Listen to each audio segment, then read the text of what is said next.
За уучлаарай. Дөнгөж сая усан онцгой комиссын нэгдүгээр хурал дуусч байна.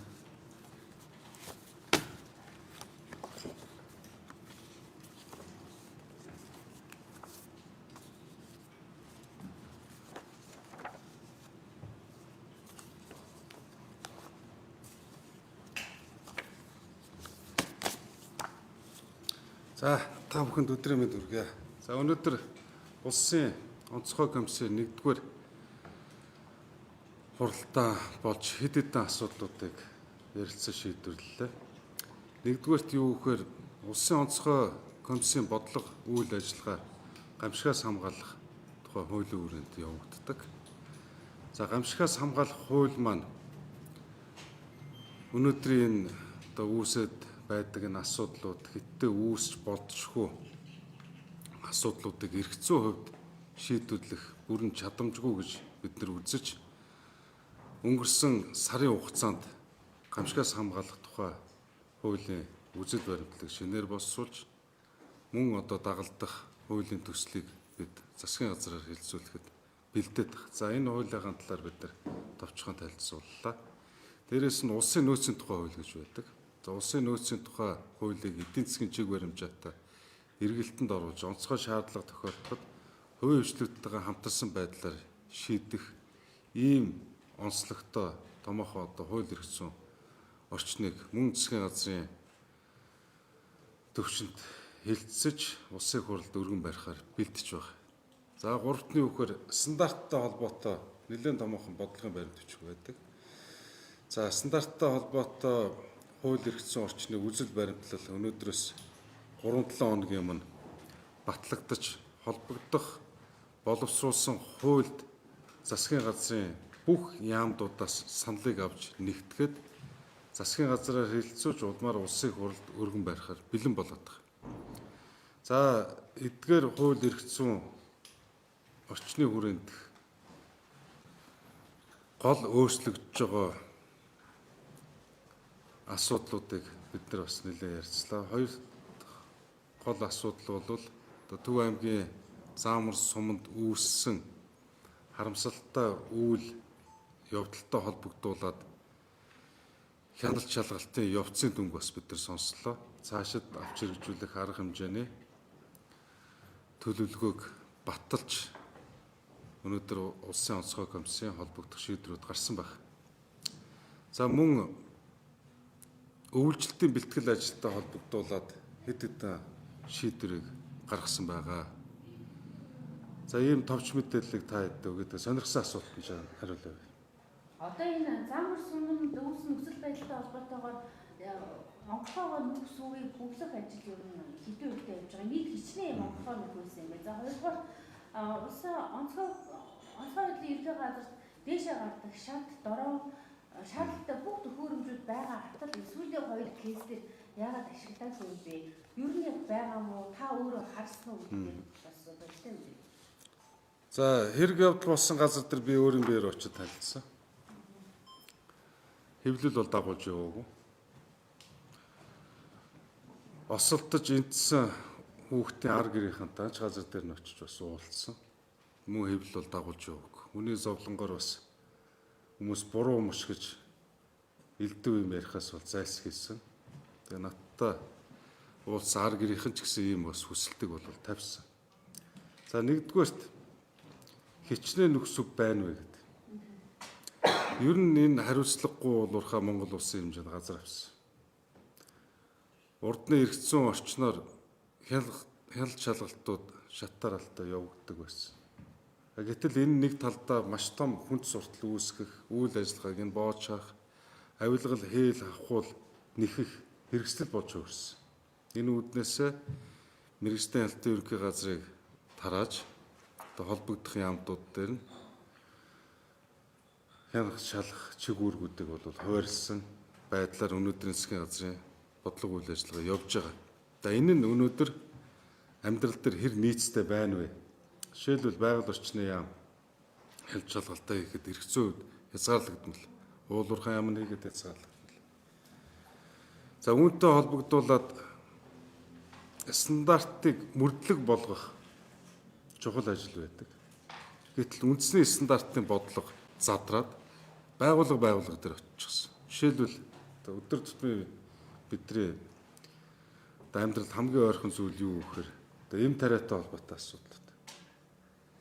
Эрүүл мэндийн яам нь өөрсдөө стандартаа тогтоодог байх жишээ нь. Тэгэхээр энэ стандартын хуулиар мөн засгийн газрын хэмжээнд хэлэлцүүлэгдэж байгаа төр иргэний хяналтын тухай хууль эх 7 хоногоос эхлээд улсын хурлд өргөн барих цаг хугацаанд товлогдсон байх. За үүний дараа хэн 7 хоногт нь стандарт хэмжил зүйтэй холбоотой томоохон бодлогын баримтчиг улсын хурлд өргөн баригдана. Засгийн газраар хэлэлцүүлэхэд бол бэлэн болсон. Өнгөрсөн сар гарангийн хугацаанд буюу ажил авснаас хойш энэ хууль дээр онцгой анхаарч ажиллалаа.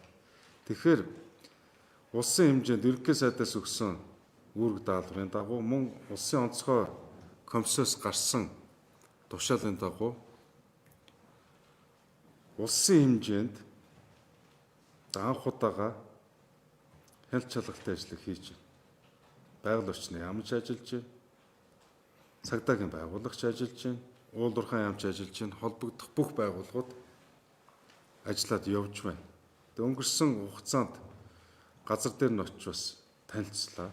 Өнөөдөр хяналт шалгалтын явцын талаарх зарим мэдээллүүдийг авлаа. Өнөөдрийн байдлаар Монгол улсын хэмжээнд төчнээ нүгсүү байна гэж хэлэх боломжгүй. Энэ хяналт шалгалтаа тогтоох. Эцсийн дүндээ энэ юу гэхээр дандаа бие биенээ хуурамч бичиг баримт бүрдүүлж өөрөөр хэлбэл энэ хяналт хариуцлагын тогтолцоо алдагдсантай шууд холбоотой.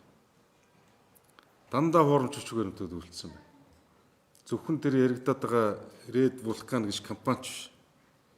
Одоогийн байдлаар зөвхөн заамар суманд уулуурхай үйл ажиллагаа явуулж байгаа компани болон нөхөрлөл статустай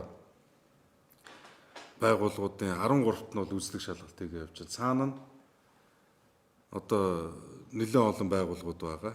За энэ хүрээнд өнөөдөр улсын онцгой комиссоос мөн нэмэлт шалгах ажлын эсхийг цагдаагийн байгууллагыг оруулаад гаргаж байгаа. Эцэг гэхээсэн зөвшөөрөл авсны дагуу хотуулан гүнж нэртэй шалгах ажиллагааг эхлүүлж байгаа. Уулуурхай яам, байгаль орчны яам, цагдаагийн байгууллага стандарт ороод. Тэгээ өнөөдөр хэдийгээр хууль эрх зүйн орчин хяналт шалгахад хязгаарлагдмал хэдий ч байгаа эрх зүйн орчинд нийцүүлээд бид салбарын уялдааг хангаж улсын хэмжээнд үзлэг шалгалт хийхээс өөр аргагүй болсон. Тэнийг бас хэвлэлээр дамжуулаад хэлэхэд хүний мууг үүсгэх гээд байгаа зүйл огтхонч биш. Иргэдээ өөрсдийнх нь аюулгүй байдлыг хангах үүрэгтэй төр ажиллаад хийж байна. Ийм байдлаар хүлээж аваасаа гэж хүсэж байна. За хоёрт нь техник тоног төхөөрөмжтэй холбоотой асуудлыг ярьж байна. Иргэд энэ юу руу эргэж очих вэ гэхээр стандарт руу орно. Жишээлбэл өндөр барилгууд байдаг. Барилга тавигддаг стандарт хадгалаад цахилгааны шугам нь галт тэсвэртэй хамгаалтын бүрхөвчтэйгээр явах хэрэгтэй байдаг. За тохиолдлын систем, за ус цацах систем, галт тэсвэртэй дулаалах материал зэрэг гээд маш олон стандартууд байдаг. Гэтэл өнгөрсөн хугацаанд аюулгүй байдлыг хангах зорилготой эдгээр стандартуудыг мөрдлөг болгодог ажил санаатаа санамсаргүй мэддэхгүй бүр огт байхгүй болцсон явж явах жишээ нь одоо барилгын салбарт. Тэгэхээр бид нар аливаа осол аюулаас урьдчилан сэргийлэх нэг чухал. Урьдчилан сэргийлэх арга зам болвол стандарт шаардлагыг л мөрдүүлэх. Тэгээд тогтмол төлөвлөгөөт хяналтуудыг бас хийдэг байх. Энэ тогтолцоо маань алдагдчихад. Тэгэхээр энэ төр иргэний тухай хяналтын тухай хууль болон стандартын тухай хуулиар энэ одоо сэргэнэ гэсэн үг. За техник тоног төхөөрөмжтэй холбоотойгоор үнэхээр дутмаг байгаа. Онцгой байдлын албаа агчтай хэрэгжилж байгаа хувьд сунар багаж хэрэгслэл техник тоног төхөөрөмжүүдийн хангалт өнөөдрийн байдлаар 41.6% байна.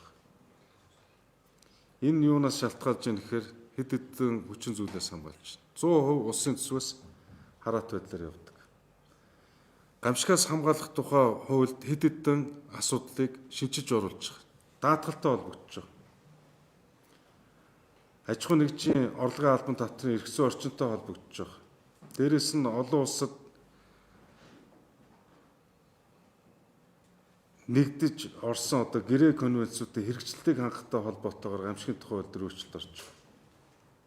Тэгэхээр аль болох энэ онцгой байдалтай тэмцэх чиг үүрэг бүхий байгууллагууд санхүүгийн хувьд бие даасан байх энэ эрх зүйн орчныг бид боловсруулахгүй бол цаашдаа улсын төсөв харсан байдлаар бол явахгүй.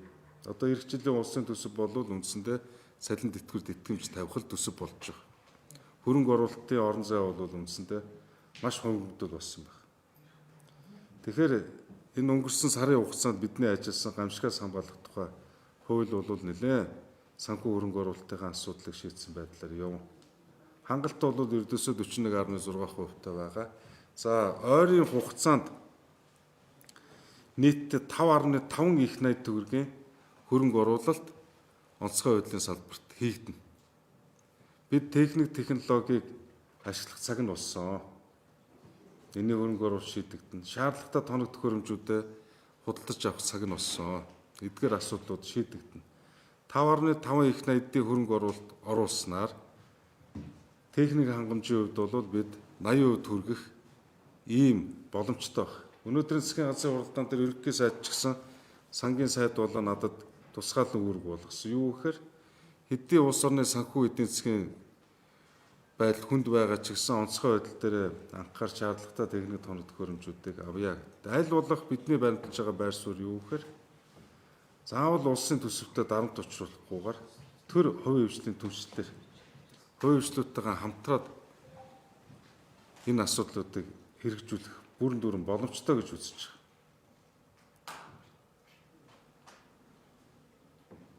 Асуулт хангалттай хариулв. Юу нөгөө зөрүүтэй байгаа шүү дээ. Тоног төхөөрөмжийн хувийн хувьд та болохоор 40% байгаа. Нөгөө албаны онцгой байдлын болохоор 50%, 60% орсон гэдэг зүйл яриад байгаа байхгүй юу? Юу? Тоног төхөөрөмжийн хангамж хувьд гэж юу байх вэ? Энэ улсын мэдлэлд байгаа шүү дээ. Одоо жишээлбэл онцгой байдлын аврахын 111-р анги дээр Францын засгийн газрын хөнгөлөлтөө зээлийн хүрээнд томоохон төсөл хөтөлбөр хэрэгжиж байгаа.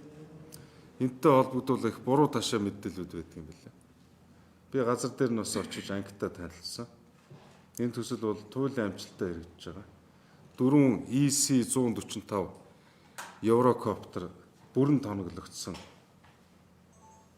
нислэг тэргүүд үйл ажиллагаагаа явуулж байгаа. Холбогдох одоо албан агчдыг гадаадын мэрэгчлэлтэнгүү сургаж байгаа. Гэх мэтлэн өмнө тавигдсан ажлууд одоо амжилттай хэрэгжиж явж байгаа. Та нар яриад байгаа шиг нэг онцгой байдал бас татгатаа тулцсан өхмөл байдалд орсон зүйл бас огтхонч биш. Ажлууд бас явагдаж байгаа. Энэ 5.5 их найд төгрөгийн хөрөнгө оруулалтын хүрээнд 2 томоохон урт сундаг шаттай машин техник аав. Тэр интернетээр яваад байгаа гой зургууд тавиад л тэр Улаанбаатар хотод явах ямар ч боломж байхгүй. Замлж дийлэхгүй. Нэг нь гэхэд 44 тонны даацтай.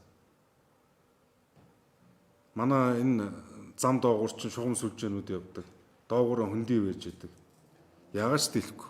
Манай замд угаасаа багтахгүй. Энэ бүгдийг мэрэгжлийн улсууд нь суудлаад холбооны бүгд найрамдах Герман улсаас 2 томоохон тоног төхөөрөмж авахар сонголтоо хийцэн байгаа юм байна. Эцсийн дүндээ нэг сундаг шаттай техник тоног төхөөрөмжөөр хангатлаа гэд галаас урьдчилан сэргийлж байгаа зүйл огтхонч биш. Энэ юу гэхээр нэгдүгээр стандарт мөрдлөгийг хангах хэрэгтэй байна. Иргэд байгууллагууд өөрсдөө хариуцлагатай байх хэрэгтэй байна. Иргэдийн мэдлэг мэдээлэл маш их чухал байна. Адаглаад бид өнгөрсөн хугацаанд одоо та наа чи iPhone уу те? Баруун зүүн кнопод зэрэг дарахаар соос гарч ирдэг шүү дээ. Энийг Монголд нэвтрүүлэх гээд ажиллаж байна. Та жишээлбэл гар утасныхаа 2 кнопыг зэрэг дараа соос дээрээ дараад дуудлага хийхэд таны байршил болон танд ямар тусцаа хэрэгтэй вэ? Эрүүл мэндийн төрийн тусламж хэрэгтэй байгаа юм уу? Цагдаагийн үйлчлэг хэрэгтэй байгаа юм уу? Онцгой байдлын үйлчлэг хэрэгтэй байгаа юм уу? Автоматар зохицуулагддаг ийм системийг бид нар судлаад ойрын хугацаанд нэвтрүүлэхээр ажиллаж байгаа. Нэг нэргсэн хойно хашгирав гэдэг шиг саяны энэ өнгөрсөн хугацаанд болж өнгөрсөн харамсалтай үйл явдлуудаас үүдэлтэйгээр гинт нэг ухаан ороод дүргэн шуурхай ажиллаад байгаа юм огтхонч биш. Хяналт шалгалтууд бол хийгдэж байна. Тэрнээс өнгөрсөн хугацаанд бол нэлээд бэлтгэл ажлуудыг хангаад явж байгаа. Хариуцлагын асуудал юу яригдах уу? Яригдалгүй байх уу? Хариуцлагын асуудлыг ярьж иж бид нар цаашид алдаа дутагдал дахин давтагдахгүй байх асуудал хөндөгдөн шүү дээ. Тэгээ хяналт шалгалтын ажлууд явагдаж байна. За нэг нөгөө хэлэхэд энэний цаана бүр системчлэгдсэн авилгал байдгийм байлаа. Ашиг сонирхлын зөрчилтөй олон нөхдүүд өнөөдрийн хариуцлагатай өндөр албан тушаалууд төр байна. Энэ байдлыг өнөөдөр улсын онцгой комиссийн уралд дээр би хэллээ. Ашиг сонирхлын зөрчилтөй нөхдүүд энэ ажлын хэсэгт ороод энэ хуулиар хүлээсэн үүргээ гүйцэтгэхэд явах боломжгүй. Тэр улсуудыг халах солих асуудлыг холбогдох газар тавина. Хариуцлагын асуудал бол энэ дэргүүн тавигдана. Уучлаарай энэ дэр би хатуухан хэлэхэд энд хариуцлагын асуудал бол хүний нүур харахгүй. Хүний нүур харахгүй. Бид нар ийм ноцтой хохиролтой харамстай асуудлууд босоор байтал бид нүд анж чихээ тагалж энэ нэг хариуцлагын асуудлаас бид нар зүхтааж бие бинийгээ хуураад яах юм. Тэглээгээд бид нэр хиттэй болох аваар ослоос өрцөн сэргийлж чадахгүй шүү дээ. Хичнээн хүн өгөж үргэх юм билээ. Зөвхөн өнгөрсөн 10 жилийн хугацаанд янз бүрийн осол аваараас болж 516 бага насны хүүхдүүд нас орсон байл. Тэгээ энэ тоог ингээд хараад судлаад үзэхээр уламжлалт байдлаар хүлээн зөвшөөрсөн юм шиг явж ирсэн байл. Өрцөн сэргийлэх, анхааруулах, мэдээлэлтэй болгох энэ ажиллагаа бол хийгдэж ирсэн ч хангалттай хэмжээнд хийгдэж ирээгүй юм байна. Осол аваар ихэд дөнгөж сүүлийн одоо хэдхэн өдрийн дотор ихэд Саны Түмэн аймгийн Заамарт болсон асуудал, Дорногов аймагт болсон асуудал, Доронтод болсон асуудал. Өнөөдрөөс 48 цагийн өмнө Хөвсгөлд болсон асуудал. Тэгэхээр энэ хүрээнд хэвлэл мэдээллийн оролцоо маш чухал байна. Та хэдтэйгээ бас уулзаж байгаагийн хувьд бол энэ зүйлийг хичээнгүйл өгсөн. Иргэдийн хяналт, хэвлэлийн хяналт оролцоо. Тэгээ энэ бүгд төр одоо засгийн газар та хэдтэй хамтарч ажиллахыг хүсэж байна.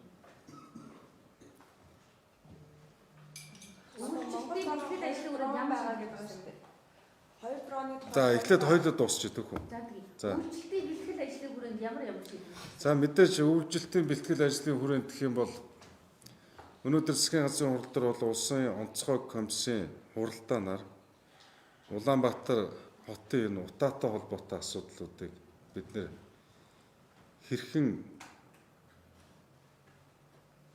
дараагийн төвшөнд дахиц дэвшил гаргах вэ? Өнгөрсөн үйл бол урд урдны жилүүдээс нь 30% утааны бууралт бол буурсан. Энийг яаж ахиулах вэ? Одоо холбогдох шийдвэрүүд гарсан. Холбогдох санхүү эрх мэдлийн асуудлуудыг өнөөдөр засгийн газрын хуралдаанаар шийдвэрсэн байгаа. Мөн онцгой байдлын улсын онцгой комиссар ч гэсэн бас ярьсан холбогдох үүрэг даалгаврууд өгсөн. За мэдээж хоёртон дагалдаад эрчим хүчний найдвартай хангамж бөгөөд дулааны асуудлууд түүнд бэлэн байх. Бүх үүрэг чиглэлүүдээс өгөгдсөн байна. Газар дээр нь очиж бүх бэлтгэл ажлуудтай өөрийн биеэр танилцж явж байгаа. Жишээлбэл одоо яг энэ нөхцөл байдлаар бол Говьсүмбэр аймгийн төв Чойр энэ өвөлд бол 1% бэлтгэл хангадаг болж газар дээр нь очиж танилцсан. Тэгэхээр энийг шийдвэрлэхэд санхүүгийн асуудлууд бий. Санхүүгийн асуудлыг шийдвэрлэхдээ нэг чанартай нэг бүтээгдэхүүн худалдаа авах ажиллагаанд нь онцгой анхаарахгүй бол хамгийн хоцрогдсон, хамгийн хямд зүйлийг манайх хамгийн үнэтэй худалдаж авдаг нэг юм гажуудсан тогтолцоо байгаа даа шүү дээ. Энд дэр ч гэсэн хяналт тавина.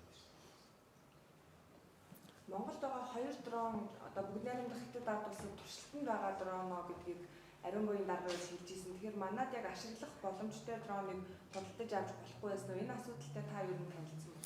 За мэдээж одоо энэ зөвхөн дрон гэлтгүү сүүлийн үеийн дэвшилтэд технологиг нэвтрүүлэх нь чухал. За бодит байдлыг л хэлье. Нэг анги дээр очиход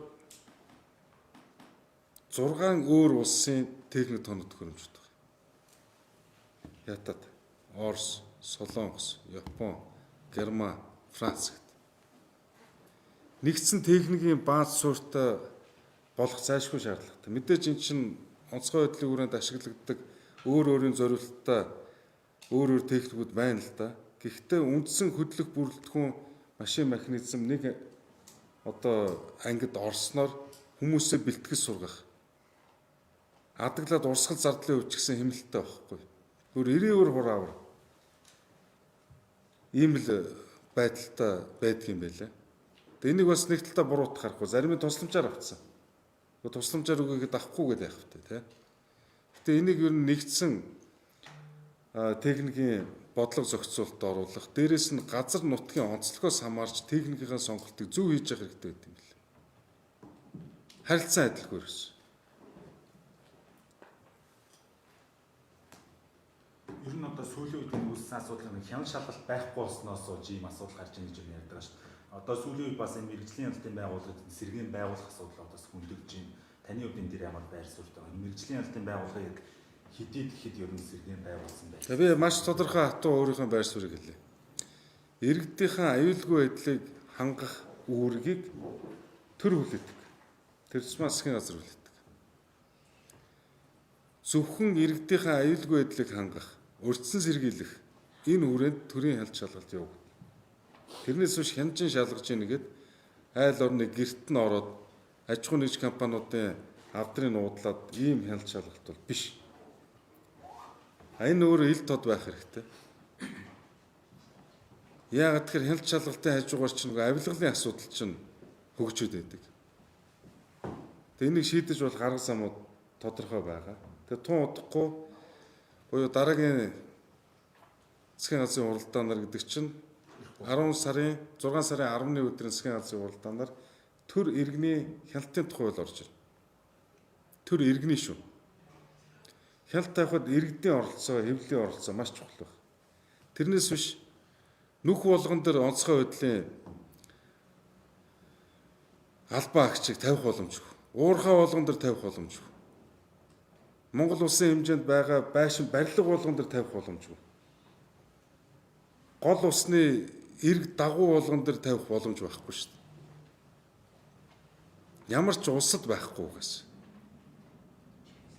Тэгэхээр иргэдийн өөрсдийн хариуцлага, мэдлэг мэдээлэл, сонор сэрэмж маш чухал байгаа даа байхгүй.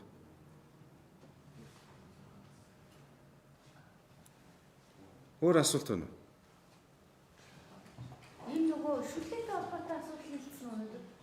Хэлсэн. Ямар хатж явахаар Шууд усалд орно. Ер нь бол шүлгийн чи Африкаас гаралтай шүлгийн Египт болон зарим одоо Станы орнууд Казахстанд гарсан. Саатник вакцин нь байхгүй. Жишээлбэл сая би одоо хэдхэн хоногийн өмнө Казахстанд байхад энэ асуудал тэгдсэн. Казахстаны хүнсүдэ аж ахуйн сайттай уулзаж вакцины асуудлыг асуухад 1.5 сая тонн вакцин холбогдох газарт нь захиалга өгөөд урьдчилгаа 100%-ийн төлбөрийг төлсөн. 2 сарын хүлээлттэй байх жишээтэй. Тэгээ нөхцөл байдал дээр тодорхой арга хэмжээ авч хөл хорой тогтоосон. Гэтэл хөл хорой тогтоосон бүс дотроо шүлхийн сар үрээ өсөн нэмэгдэх хандлагатай байсан учраас өнөөдөр улсын онцгой комиссоос шийдвэр гаргаж бүгдийг устгалд оруулахаар шийдвэрсэн байна. Өөр арга зам байхгүй. Мэдээж одоо тодорхой хэмжээ нөхөн олгорын асуудлууд гарна энэ төр. Яагаад тэгэхээр малын гаралтай түүх хийдийн үйлдвэрлэл Монголд бас боломжийн хэмжээнд хөгжиж байна. Мах экспорт Монголын эдийн засагт тодорхой хэмжээнд нөлөөлөл үзүүлж эхэлсэн. Энэ эдийн засгийн тусгай бүсийн хүрээнд махан бүтээгдэхүүн боловсруулах, экспортлох гадны хөрөнгө оруулалт татах нэлээд олон гэрээ хэлцээрүүд яригдчихэж байгаа. Гэтэл өнөөдөр бид нар энэ шүлхийгээ давж чадахгүй иймэрхүү байдалтай байвал туйлын харамсалтай. Дээрээс нь одоо нэг альва нэг асуудал болохоор л ухаан орсон юм шиг одоо яах вэ гэж асуудалд ханддаг байдлыг талсан зогсооч байгаа. Улсын онцгой комисс бол ингэж ажиллахгүй. Өнөөдөр анх удаага оролцсон учраас яах аргагүй бичсэн байдлаар бүгд л оролцох шаардлагатай байгаа. Нэлээд өргөн шуурхай ажиллана. Дандаа мууд бэлэн байх менежментээр ажиллана. Юу ч болж болцшгүй. Нэгэн болохоор л манайхан нэргсэн ойн хашгирав гэдэг шиг одоо яах вэ гэл нэг сүр дуулан болоод байдаг. Тийм байдлаар ажиллахгүй. Энэ бүгдэд бэлтгэхүүднээс ажил авснаас хойш холбогдох эрхцэн орчин бол үйлчлэлээ хангахгүй юм байна гэдэг. Энэ гамшигаас хамгаалах тухай хууль, энэ нөөцийн тухай хууль, нөөцийн тухай хууль дээр маш том мэргэлт орж байгаа. Хувийн хвшлээ дэмжсэн. Тэр хувийн хвшлийн түншлэлийг зарчим болгосон эдийн засгийн эргэлтэнд оруулах замаар бид энэ нөөцийн асуудлаа шийдэж байгаа. Өнөөдөр харамсалтай нь бас энэ зарим асуудлууд чинь улсын нууцын тухай хууль хамрагддаг учраас ярьж болохгүй байна. Зарим асуудлуудыг бол нууцаас гаргаж бас болно. Тэгээ томоохон ажлын хэсэг гараад одоо өнөөдөрч баг 3-7 хоног юм байна да. Гэтэл нөө хуулийн зарим зүйл заалтуудтай нэг амьдралд хэрэгжихгүй зүйл заалтууд төр унаад байдаг. Жишээлбэл нууцтай холбоотой. Заавал нууц хэрэгтэй байж одоо шалгалтаа хийгээд байдаг. Энэ бүгдийг бас зэгцлээд ер нь тодорхой хэмжээнд бас санал шалгалтыг хийнэ. Тэгжиж бид нар юун дээр алдаад байна, ямар алдаа дутагдал байна, тэрийг хэрхэн яаж засварлах уу гэдэг бодлого шийдэлж гарна шүү дээ. Ер нь онцгой байдлын салбарт хариуцлагын зууд өөрчлөж үү эсвэл тоног төхөөрөмжөө дутагдал бий болчиход байна уу? Аль нь юм бэ? Бүх талын. Мэдээж би одоо хариуцж байгаа салбараа бол хамгаална. Хамгаална гэдэг үг бол бас хэмжээ хязгаартай байна. Аливаа хууль зөрчигдсөн, аливаа хариуцлага одоо алдсан асуудал төр бол одоо уучлаарай. Ирэх биш та бүхэн миний занг мэдэх байлгүй. Тэгээ холбогдох байгууллагууд нь хялт шалгалтын ажлыг хийж байна. Өнөөдөр үл цагдаагийн удирдлагууд орж ирснийг та сайн намайг үүдэн түлээж явахдаа харсан байх. Хэний ч нөлөөнд үл автах байдлаар хялт шалгалтын ажлаа хийхийг зөвлөсөн. Тэгээ тэр үүднээсээ хийгдэж таараа. Тэгээ үр дүн гараг.